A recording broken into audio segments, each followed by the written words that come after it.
Hello and welcome to all the men and women of the West. I'm Joe, here from my co-host Dan. Hello and greetings. And we're back! And I'd say better than ever, but yeah, probably not. Now, we're going to be covering a lot of pages today. We got a lot of ground to cover, so let's go.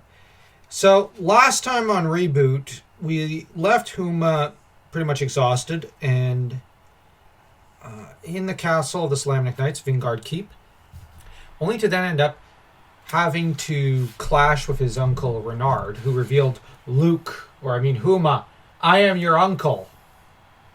Okay, this was pulled from Darth Vader and Luke Skywalker. But, okay, I'm going to commit cinematic sacrilege. In some ways, I like this revealed better. In other ways, I don't. In the case of Anakin, Episode 6 did a lot to show the softer side of Anakin and the brokenness. And like when I say Episode 6, I mean more the novel than the movie. The novel goes at greater length to really rip your heart out for this guy who's a genocidal mass maniac, murdering maniac. But in the case of Huma and Renard, there was always the hint that Renard might be his uncle. So it doesn't really surprise. But what should disturb is the sheer unpleasantness of Renard, whom had committed more than a few murders within the order of the Slamnik Knights, and he ended up just committing one crime after another. Now, we do find out during this section of the novel that Bennett wasn't that bad a guy. And the truth is, the reveal that Huma's dad was a lot like him is a classic fantasy trope. The son is, after all, the child of the father. But in this case, it's almost said disdainfully by Renard, who did flirt with maybe the idea of seducing Huma's mother. So we get the indication that both men wanted the same woman at different points in their lives. But she would not have someone like Renard, and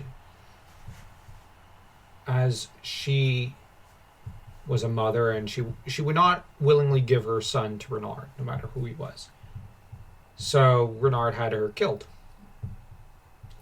which this shouldn't shock anyone given how much of a miscreant he is. What were your thoughts about the reveal of Renard being uncle, but also a man who gave himself over to Morgan, the god of disease and plagues, and I guess to an extent maybe the undead? And, well, like, he's hairless, so he's like a corpse, so there was a hint. It wasn't surprising to see that he was the murderer. The reveal about his relations to Huma, I was momentarily surprised. But this being a common and often well-done trope, I actually didn't mind that because it raises the stakes for Huma. Okay.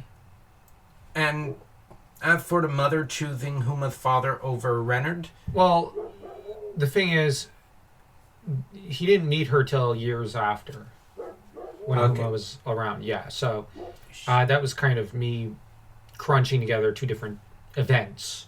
But he wanted her when he first met her, so she was beautiful. She chose wisely. Nice little nod. But yeah, what were your thoughts about how Renard sought to protect Huma for a time himself, but then proceeded to basically betray the order and the knightdom and just killed, like, for example, Bennett's dad? It was unnecessary, and I didn't mind the reveal that he was evil. Yeah, the entire murder mystery mentality. Yeah, you being a bit of a murder mystery writer, you kind of saw through it, didn't you? Yeah, and it was Obvious. obvious. They didn't pretend it was anyone else. Okay. But it was just a background plot, like a Yeah. subplot. Yeah. And I like how Bennett wasn't clear cut. Oh, whether he'd be a good person or not. Yeah, and Huma telling him, "You're not that bad." Yeah. You know, I actually look up to you. And Bennett, wait, what? I I've been look- a total a-hole to you, and you actually kind of hero worship me? And I think that happens in life. And I think that's why Bennett's surprise is genuine. What I like, I'm actually going to be honest, I really like Bennett as a character. I think he's the kind of guy you can go out drinking with. Yeah, And- he had big shoes to fill. I'm going to be honest, when I was in Japan, I met someone like Bennett. He was of a Bushi or samurai line. And his dad knew swordsmanship. He knew swordsmanship. So he was told from day one he had to learn the weapons history of Japan and general history of Japan. He had big shoes to fill. Nice guy. Nice as all hell. And just, he loved Japanese history. So he and I would geek out for hours after Iaido practice. And he even showed me his family sword, which was really cool. So, like, he had the exact same personality as Bennett. Maybe it's because I liked Bennett so much that I came around to him and I really enjoyed his company when I was in Japan.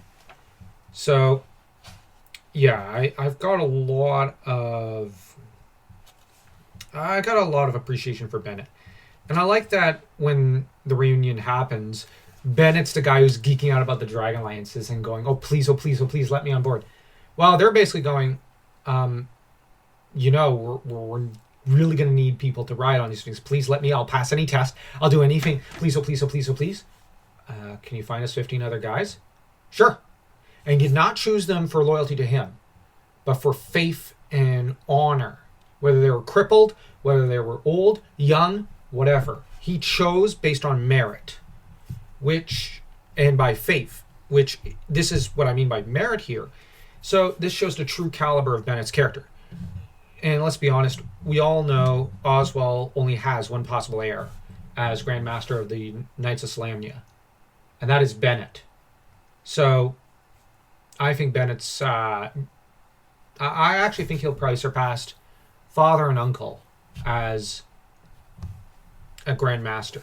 Huma may be the messianic hero, but Bennett is the, I would argue, a bit of the Saint Peter. It's upon this rock that the knighthood will be rebuilt. And in some ways properly built, because Vinus Solamnus did not set a good example for the knighthood. He was a warlord, and he was basically Vlad the Impaler, except worst in some ways. So what kind of hero did the knights have to look up to before Huma? Huma is really the spiritual founder in a way, on a spiritual level. That said, we also have a meeting between Huma and a gray figure whom some might take for Paladin, but we already met Paladin earlier when Huma was trying to get into the mountain. I get the feeling this is Gillian. So that all three of the great gods, all three rulers, show up in this novel. That's how I always read it. This is Gillian, Lord of Neutrality, greeting Huma and telling him, I need you to fight for the balance between light and darkness. And Takhisis has disturbed the balance, but you must restore it. You are the chosen one. And you have Huma, who, remember, gives two prayers, one to Paladin and the second to Gillian, Lord of Neutrality. It is very likely that it's Gillian. Yeah. And we then also get the journey to bring the dragonlances back. And we got Bjorn, who meets up with them. I like Bjorn. He's awesome. And, of course, we have the different... Well, we have Krynn, who helps to capture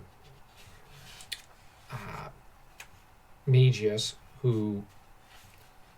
This is where things turn bad for Magius. He is to undergo the worst tortures in Krynn's history, which will leave him physically and kind of mentally deformed.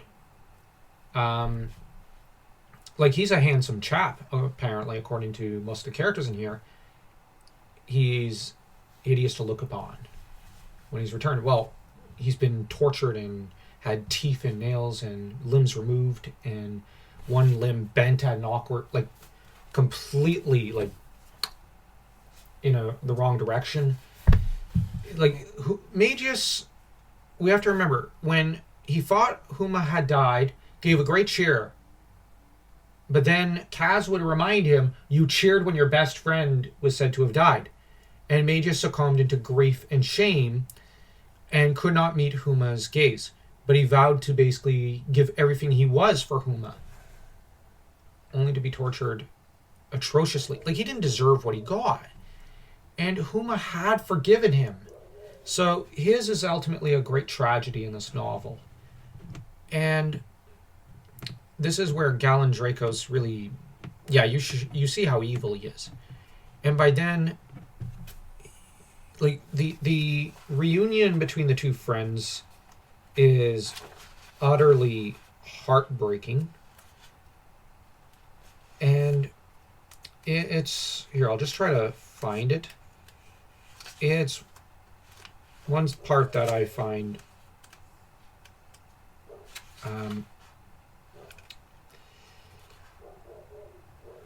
you get here it is.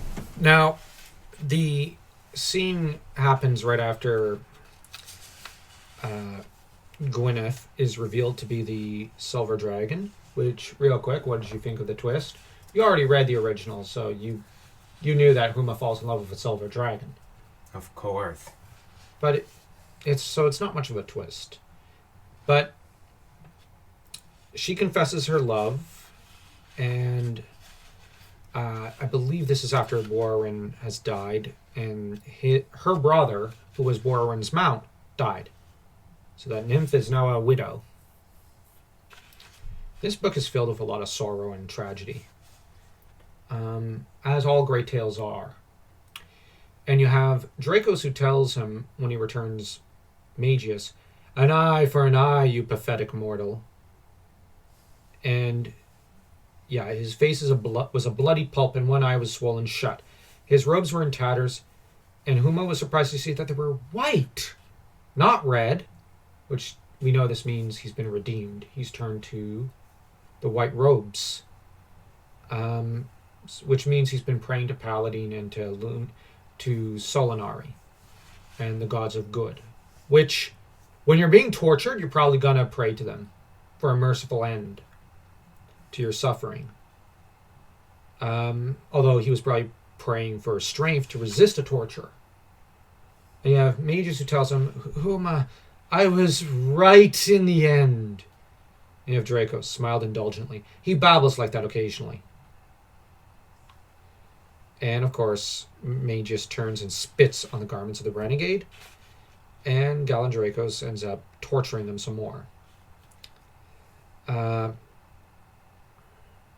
And the trouble is, you get Magius, who pretty much begs him with his last words, "Don't, Huma, there's no reason anymore. Defeat Dracos, that's all I ask." And so Magius ends up begging Huma to just, "Don't try killing yourself to save me." Magius is dying, he knows it. So what he asks is, defeat Dracos. Do the right thing. Which, this is a massive amount of character development that Magius has gotten. And in fiction, it's often, as the Joker wisely and wickedly said in Dark Knight, in their dying moments, people reveal who they truly are. In fiction, at least. And I think that in the case of Magius, we see what he truly was here. He was truly a good man. Same as with, let's say, Boromir, or Darth Vader, or I should say Anakin Skywalker. We get to see who they are and what they are for what they truly are and whatnot. So and of course Kaz suggests vengeance, but Huma rejects revenge and prefers to just simply show the proper respects to Magius and to fight evil. And the heroes decide to play one last trick on the enemy and to take the fight to them. Even as the Black Robes finally clue in that Takesis would destroy everything. Too bad they didn't learn and retain this lesson by the time of the War of the Lance, because it seems like every generation the Black Robes forget this stupid lesson and keep getting tricked into believing Takesis. What's worse is Nuitari, their god, who's supposed to have a long memory, but he doesn't. He actually suffers from this condition called short-term memory loss. You see, it runs in his family, he says. Then he always adds, at least I think he does, where are they? And the only reason I suggest he's got short-term memory loss is because I have no other explanation for how stupid he is, in that every generation he ends up saying, you know what? Screw Solinari and Lunitari. I'm going with Mommy! And proceeds to then come crawling back begging for forgiveness from the other two. You know, at some point, why not strip him of his divinity and his power and replace him with someone else? Like, come on, man. How stupid can you get? As for the Black Robes stupidly clinging to Takesis every time she goes to invade and wreck the mortal realm, yeah. You have these things called historic records, but obviously Black Robes are not very adept at history. So, yeah, we've got this recurring problem with them, which, given our history does repeat itself and also tends to rhyme, it's realistic, if we're being honest. And what did you think of the Black Robe approaching Huma with the offer of aid? Yeah, I pretty much said the same thing. It's about freaking time. Yeah. Because it's like... You've been... It's no wonder everyone distrusts the Black Robes. Oh, yeah. Like, I don't like the King Priest, but to an extent, after reading this, I'm like, you know what? It started nothing wrong when it came to attacking the Black Robes. I'm on board with it. It's when they extended the attacks to the White and Red Robes that I say, okay, hold on, bucko. That's wrong. So... They need to change the way they choose the leadership of the Black Robes. Yeah. Because obviously, it's not working. Yeah. Part of me almost wonders if maybe, I don't know, something like a Red Robe should head up the Black Robes. Yeah, that's what I was also thinking. Maybe a good, proper, strong-willed Red Robe should run things with the mages. Yeah, Raceland would have been a good leader for the Black Robes. Agreed. And he would have reformed them. Actually, he would have been the perfect leader for the entire Order of Sorcery. But instead, they preferred to make an enemy of him, needlessly. And I do say needlessly, because long-term wise, what was Parsalian thinking? Anyways, don't forget to smash that like and that subscribe button if you enjoyed this video, and to check out our Substack.